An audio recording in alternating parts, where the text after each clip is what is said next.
वेंगुर्लेमठ परबवाडी येथील डोंगर पायथ्याशी असणाऱ्या 40 घरांना धोका, रस्ताच नसल्याने रुग्णांना डोलीच्या सहाय्यानं रुग्णालयाकडे जावं लागतं. ग्रामस्थांच्या संतप्त प्रतिक्रिया, रस्ता तातडीनं करण्याची मागणी. गेले 8 दिवस सतत पडणारा पाऊस यामुळे ग्रामीण भागातील अनेक रस्ते मोठ्या प्रमाणात खचले आहेत, तर काही डोंगर भागात रस्त्यालगत असणाऱ्या घरांना डोंगर खचल्याने धोका निर्माण होतो आहे. तर रस्ताच नसल्याने वाहन येत नाही, त्यामुळे आजारी लोकांना रुग्णालयाकडे नेताना डोलीच्या किंवा घोंगडीत रुग्णांना घालून रुग्णालयाकडे न्यावे लागते. असाच प्रसंग वेंगुर्लेमठ परबवाडी येथील वस्तीवर उद्भवला.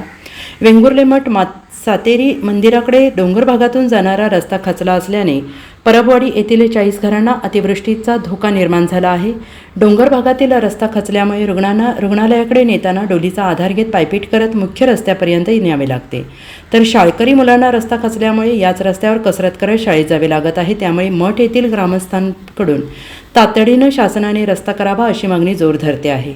निवडणुका आल्या की राजकीय लोक येऊन रस्ता करण्याचं आश्वासन देतात, मात्र निवडणूक कालावधी निघून गेला की समस्यांकडे दुर्लक्ष करतात, तर काही मंजूर रस्ते असतानाही केले जात नाहीत. त्यामुळे अवेळी आलेल्या मान्सूनपूर्व पावसाचा फटका मठ परबवाडी येथील 40 घरांना बसला आहे. वयोवृद्ध व्यक्ती आजारी असल्यास रुग्णालयाकडे नेताना डोलीने अथवा घोंगडीच्या सहाय्याने झोपाळा करत न्यावे लागत आहे. त्यामुळे येथील सर्वसामान्य ग्रामस्थांकडून शासनाबद्दल नाराजी होते आहे. इथे भरपूर पाऊस पडलेला आहे आणि इथे आता दरड कोसळण्याची शक्यता आहे. आमच्या शाळेत जाणाऱ्या मुलांना भरपूर प्रॉब्लेम होतो शाळेत जायला. इथे कुठे रिक्षा मिळत नाही, कुठे बाईकवरून न्यायला पण मिळत नाही. त्यामुळे इथे खूप कठीण परिस्थिती झालेली आहे. शासनाने इकडे जरा लक्ष द्यावा.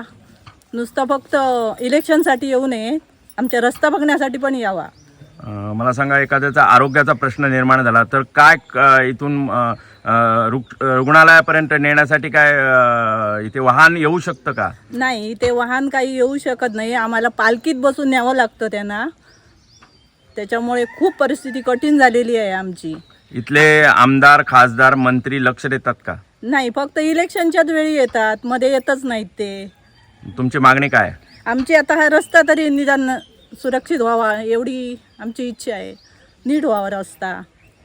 वारंवार प्रशासनाकडे, ग्रामपंचायत स्तरावर, आमदारांपर्यंत, प्रत्येकापर्यंत आम्ही वर्षपर्यंत पोहोचलो प्रत्येक ऑफिसात, पण आजपर्यंत याची कोणीही दखल घेऊ नाही. ज्यावेळी इलेक्शन येला काय प्रत्येक प्रतिनिधी, आमदारांची लोक म्हणा आणि बाकी जे कोण असतात राजकारणाचे, प्रत्येक पक्षवाले, वेगवेगळ्या पक्षवाले हे येतात आणि मग सांगतात की तुमचं काम मंजूर झालेलं असं, आता आमका मतदान करा. मग त्यावेळी प्रत्येकजण आम्ही त्यांच्यावर विश्वास ठेवून मतदान करतो, पण आजपर्यंत म्हणजे त्यांच्यानी आमच्याकडे ह्याच केलेली आहे पूर्णपणे. आम्ही वारंवार शासन दरबारावर म्हणा मागणी करतो.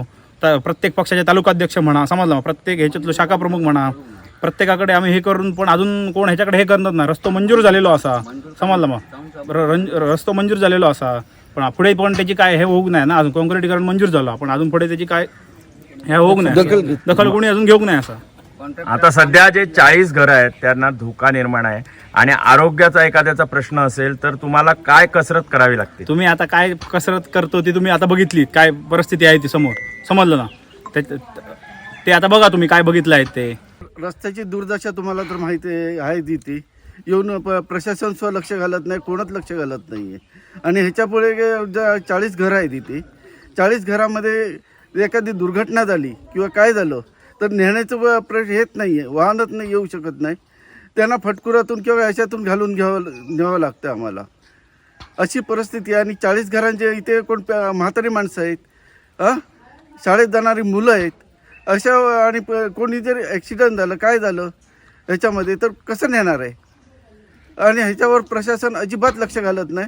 रस्ता मंजूर होऊन सुद्धा घडोघडी ग्रामपंचायतीत हे देऊन सुद्धा, कागदपत्र करून सुद्धा अजूनपर्यंत त्याचा दखल घेतली जात नाही आहे. मला सांगा, इथे जी 40 घरं आहेत त्या 40 घरांना धोकाही निर्माण झालेला आहे. तर डोंगराळ भाग आहे, काय म्हणजे किती घरांचा प्रॉब्लेम आहे आणि काय? आता हे सगळं आहेत ना, एक तुमचे बघा, तो प्रशासनाने येऊन स्वतः येऊन बघावं की किती घरांना धोका आहे. सगळी डोंगराळ भाग आहे. उद्या दरड बिरड कोसळली, काय झालं तर ह्याला जबाबदार कोण आहे? Bureau report, SBN Marathi, Vengurla.